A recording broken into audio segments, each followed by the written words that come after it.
ওয়াদাবদ্ধ হয়েছিল আপনি নিজ হাতে আপনার বরকতের হাতে রূপান্তরিত করবেন।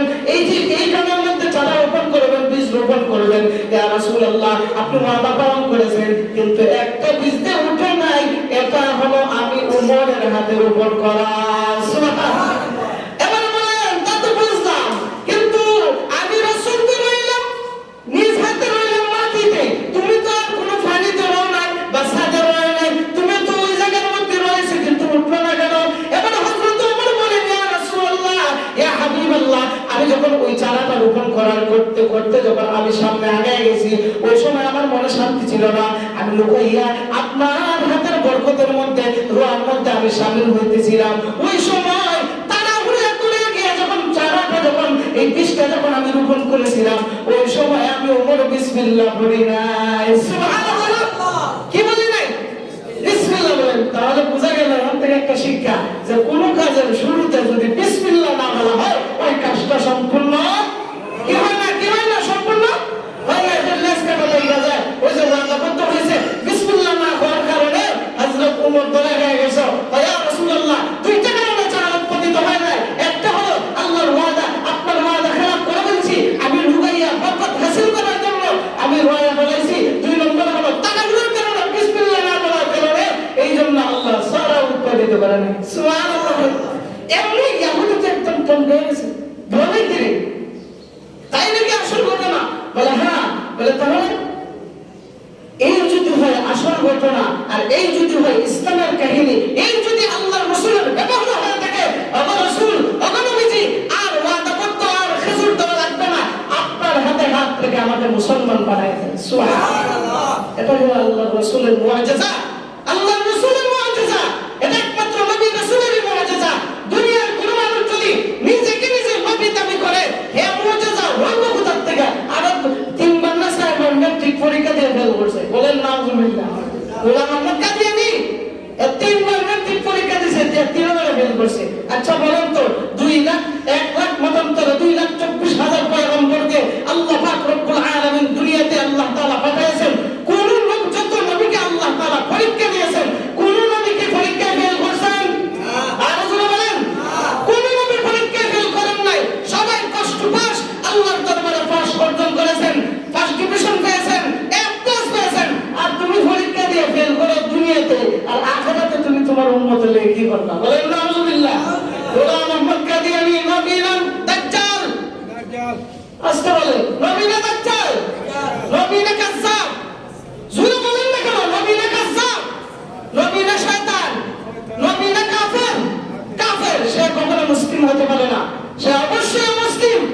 আবার কিছু কিছু মানুষ বলে যে কেডা মুসলিম আর কেডা অমুসলিম, এটা তো কোনো মানুষের বাছাই করার দরকার নাই, এটা আল্লাহ আরশ থেকে লাইমা এসে বলবে। বলেন না চিন্তা করছেন কত বড় তাফসীরা কথা।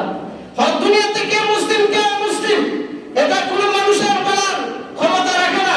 এটা যদি বলতে হয় একমাত্র আল্লাহ বলবেন। আচ্ছা বলেন তো, এখন যদি কেউ বেঈমানি কাজ করে, কোন কাজের কারণে তার ঈমান চলে নাই, মুসলমানত্ব থেকে তার খাতার নামটা কাইটা যায়, সে আর ঈমান থাকে না, বেঈমান হয়ে যায়, বেঈমান হয়ে যায়। এই সময় এই মুহূর্তে আল্লাহ আরশ থেকে লাইমা এসে বলবে অমুক সগীর আলী কাফের হয়ে গেছে, জীবনে বলবে? কথা বলে না, জীবনে বলবে? বলবে কেনা? এই সমাজের মধ্যে যারা মাতাওয়ালা আলেম উলামা, যাদের মধ্যে কোরআন হাদিসের জ্ঞান আছে, তারা কোরআন হাদিস মোতাবেক আল্লাহর রাসূলের বক্তব্য অনুযায়ী, আল্লাহর বক্তব্য অনুযায়ী তারা তাদেরকে বিদ্রোহ দিয়ে দিবে যে তুমি তোমার এই বক্তব্যের কারণে তুমি কাফের হয়ে গেছো, তোমার ঈমান নাই, তুমি এই মুহূর্তে বেঈমান হয়ে গেছো, তুমি যদি তওবা করো তাহলে মাফ পাওয়ার আশা আছে, অন্যথায় তুমি মুসলিম হতে পারবা না। ঠিক না? ঠিক। আরে ধর্মের বক্তব্য দিছে, আল্লাহর বক্তব্য আমার বুঝে ধরে না। নাউজুবিল্লাহ বলবেন না। ও ভাই আমরা মুসলমান না বেঈমান? মুসলমান না বেঈমান? তো মুসলমানের পক্ষে একবার কি আল্লাহর পক্ষে নাউজুবিল্লাহ বলা যায় না? মুসলমান আল্লাহর বক্তব্য মানে কি মানে না?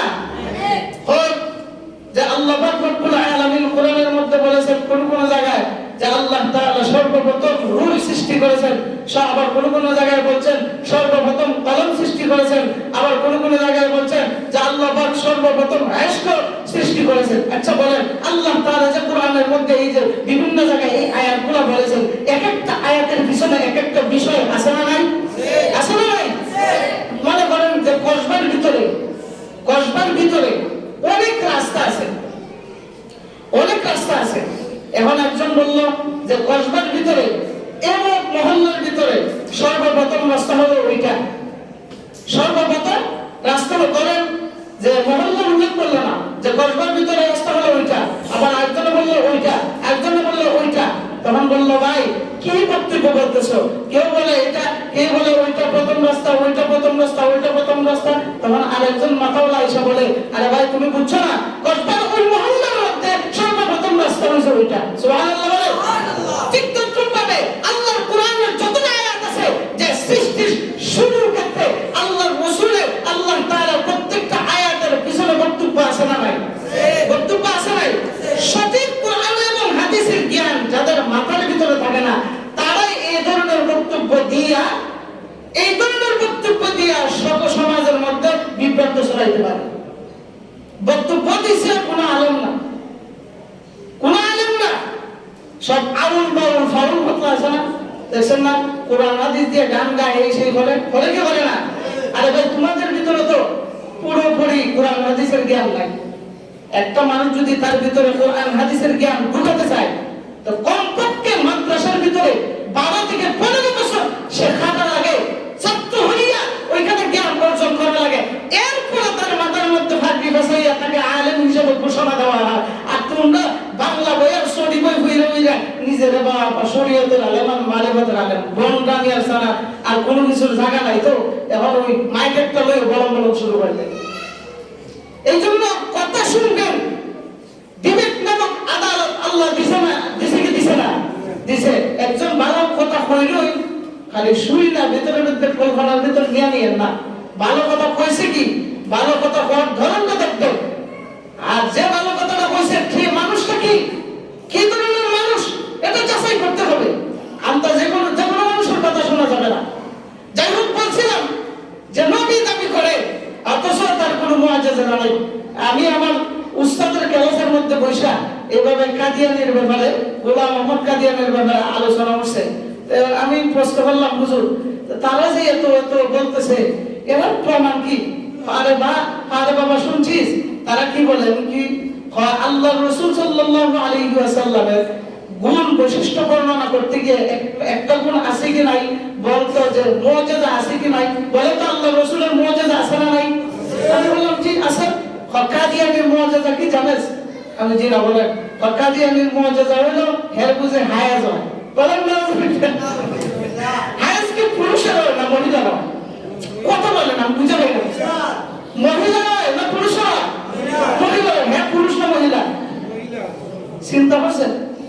এরপর আসেন কোন নবী এই পর্যন্ত শুনছেন 1 লাখ মতান্তরে 2,24,000 পয়গম্বরকে আল্লাহ তাআলা দুনিয়াতে পাঠাইছেন, কোন নবী লেফটেন্যান্ট টাঙ্কিত করে মারা গেছে এমন নজির আছে?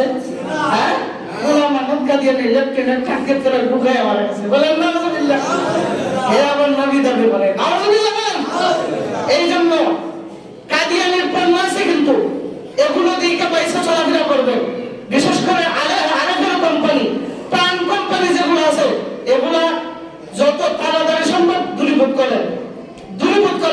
এরা কয়েকদিন পরপরই মাথাটা একটু তোলা দেয়, দিয়ে টেস্ট করে দেখে মানুষের ঈমান সম্পর্কে দেখে। বলেন নাউজুবিল্লাহ। আল্লাহর কসম করে বলি, আল্লাহর রাসূলের বর্ষণ অনুযায়ী আল্লাহর রাসূল বলেন আনা খাতামুন নবিয়্যিন লা নবিয়্যা আলাম শেষ নবী, আর এরপরে কোনো নবী দুনিয়াতে আসবেন না।